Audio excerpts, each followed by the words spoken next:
पायल को डांस करने का बहुत शौक था। वो जब भी डांस करती, उसका पति रुपेश उसको गुस्सा करने लगता था। तभी पायल और रुपेश की लड़ाई होने लगती थी। एक दिन पायल म्यूजिक बजाकर अपने कमरे में डांस कर रही होती है।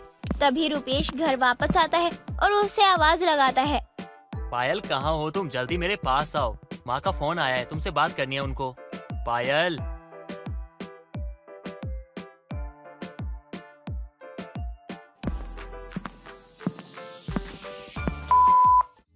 तभी कहूँ मैं, तुम बहरी कैसे हो गई? कब से मैं तुम्हें आवाज लगा रहा था और तुमने मेरी आवाज सुनी तक नहीं। पहले आप म्यूजिक सिस्टम स्टार्ट करिए। बड़ी मुश्किल से मैंने स्टेप याद किया है, अगर नहीं करूँगी तो भूल जाऊंगी।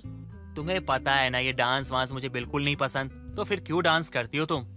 ऐसे तो मुझे भी आपकी बहुत सी चीजें हैं जो नहीं पसंद है, लेकिन आप भी तो वो करते हैं ना। अगर मैंने कर दिया तो क्या बुराई है इसमें?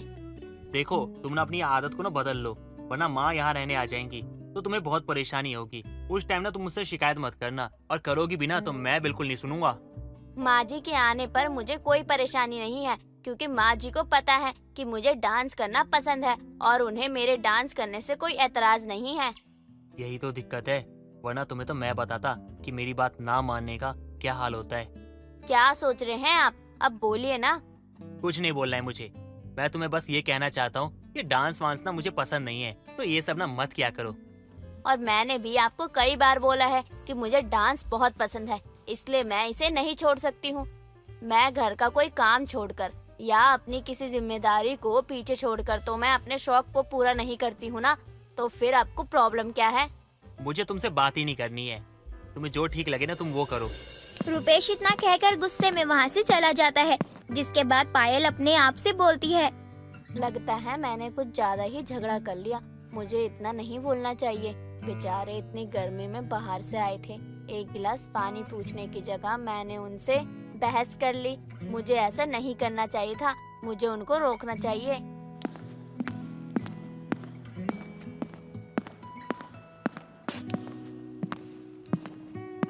सॉरी, इस टाइम मुझे आपसे बहस नहीं करनी चाहिए थी। आप गुस्सा मत करिए और अंदर चलिए। मैं आगे से कोशिश करूंगी कि आपके आने के समय पर मैं डांस ना करूं।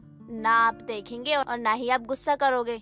गलती मेरी है, मुझे समझना चाहिए कि डांस तुम्हारी हॉबी है, तो तुम कैसे छोड़ सकती हो उसे? तुम मेरी गुलाम थोड़ी हो जो हमेशा मैं जो कहूँगा तुम वो मान लोगी।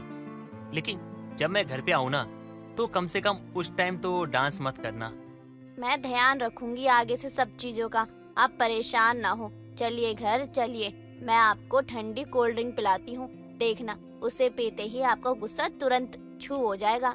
पायल की बात सुनकर रुपेश मुस्कुराने लगता है, जिसके बाद दोनों घर के अंदर चले जाते हैं। पायल उसके लिए कोल्ड ड्रिंक लेकर आती है और दोनों एक साथ बैठकर कोल्ड ड्रिंक पीते हैं। पायल और रुपेश को एक दूसरे की कुछ आदतें बिल्कुल भी पसंद नहीं थी, लेकिन एक दूसरे से वो बहुत प्यार भी करते थे। एक पल में गुस्सा होते तो दूसरे ही पल में मान जाते थे। ऐसे ही दिन बीतते हैं। तभी एक रोज रुपेश का दोस्त अशोक उससे मिलने के लिए घर आता है, जिसे देखते ही वो उसे गले लगा लेता है और बोलता है, भाई कितने समय बाद तुझे देख रहा हूँ। कॉलेज खत्म होते ही तू तो बिल्कुल गायब हो गया था, और आज जाके दिखा है। अब क्या हुआ बताऊं भाई, कॉलेज खत्म होते ही मुझे अच्छी जॉब मिल गई तो मैं वहीं चला गया था, क्योंकि घर की हालत भी ठीक नहीं थी। लेकिन हूँ बिल्कुल वैसा का वैसा जैसा पहले हुआ करता था, मेरे अंदर कोई भी बदलाव नहीं आया है। वो तो मुझे पता है कि तू बदलने वाली चीज नहीं है। अच्छा लगा तुझे देखकर। मैं भी बहुत खुश हूँ तुझे यहाँ देखकर। और लाइफ में सब कैसा चल रहा है तेरी, बता जरा मुझे। लाइफ में तो सब कुछ ठीक ही है, बस शादी हो गई है। अच्छा, तेरी शादी हो गई? तो भाभी से तो मिला मुझे। वो भी है नहीं, वो मायके गई हुई है, जब आएगी ना तब मिलवा दूंगा। वैसे अभी तू यहाँ पर है ना? अब मैं यहीं पर हूँ यार, मैंने वो जॉब छोड़ दी है और अपना खुद का बिजनेस शुरू किया है। ये तो बहुत अच्छी बात है, कम से कम तुझसे मुलाकात होती रहेगी। तू चला गया था ना तो बिल्कुल अच्छा नहीं लगता था। मेरा खुद मन नहीं लग रहा था तुम लोगों के बिना। वैसे भी अगर भाभी नहीं है तो एक काम करते हैं, आज दोस्तों की महफिल हम यहीं रखते हैं, पार्टी करते हैं। बोलो। मुझे कोई एतराज नहीं है, मंजूर है। रुपेश अपने पुराने दोस्त से मिलकर बहुत खुश होता है। उसके दोस्त उसी के घर में पार्टी रखते हैं। रुपेश के सभी दोस्त वहां आते हैं और पार्टी शुरू हो जाती है। सभी बहुत नाच गाना करते हैं। तभी अशोक की नजर घुंघरू पर जाती है, जिसे देखकर अशोक बोलता है, भाई तूने अपने कॉलेज का शौक अभी भी नहीं छोड़ा क्या? तू अभी भी मुजरा करता है क्या? नहीं नहीं नहीं भाई, ये मेरे थोड़ी है। मैं घुंघरू क्यों पहनूंगा अब? ये तो मेरी पत्नी के है। उसको ना डांस करना अच्छा लगता है और मैं उसको मना करता हूँ तो वो सुनती नहीं है, और ज्यादा बात हो तो झगड़ा हो जाता है। भाई ये तो गलत बात है। खुद तो मुजरा करने का शौक है और अपनी पत्नी को डांस भी नहीं करने देता है। अगर भाभी को पता चला कि उनका पति मुजरा करने वाला पति है, तब तो वो एक भी नहीं सुनेंगी और खूब डांस करेंगी। यार अब तो मजाक बनाना बंद कर दे। वो कॉलेज के टाइम की बात है। उस समय तो नाटक में किया करते थे ना हम लोग। वैसे पता नहीं उस रेनू मैडम को मुझसे क्या दुश्मनी थी। हमेशा मुझे ऐसा ही कैरेक्टर दिया करती थी, मुजरा करने वाला। पहले तो सबके सामने बोलती थी, वाह रुपेश तुमने तो बहुत अच्छा किया है। अब बाद में पीछे से हंसती थी। लेकिन भाई सच में तो तू मुजरा बहुत अच्छा करता है। अब हम लोग डांस कर कर के थक गए हैं, इसलिए अब हम बैठकर तेरा मुजरा देखना चाहते हैं। क्या हमारे लिए तू इतना भी नहीं कर सकता है? भाई वो कॉलेज की बात थी और अभी की बात अलग है। अब ये सब ना मुझे अच्छा नहीं लगता है, मुझसे नहीं होगा। भाई तू डर मत, हम तेरी पत्नी से कुछ नहीं बोलेंगे, भरोसा रख हमारा। भाई बात भरोसे की नहीं है बल्कि आदत की है। अब मैं मुजरा नहीं कर सकता हूँ। और वो सब तो एक नाटक था, मैं सच में मुजरा थोड़ी करता था। अरे हम तुझे कौन सा सच में मुजरा करने को बोल रहे हैं, बस हमें उतना ही मुजरा दिखा दे जितना तू कॉलेज टाइम में दिखाया करता था।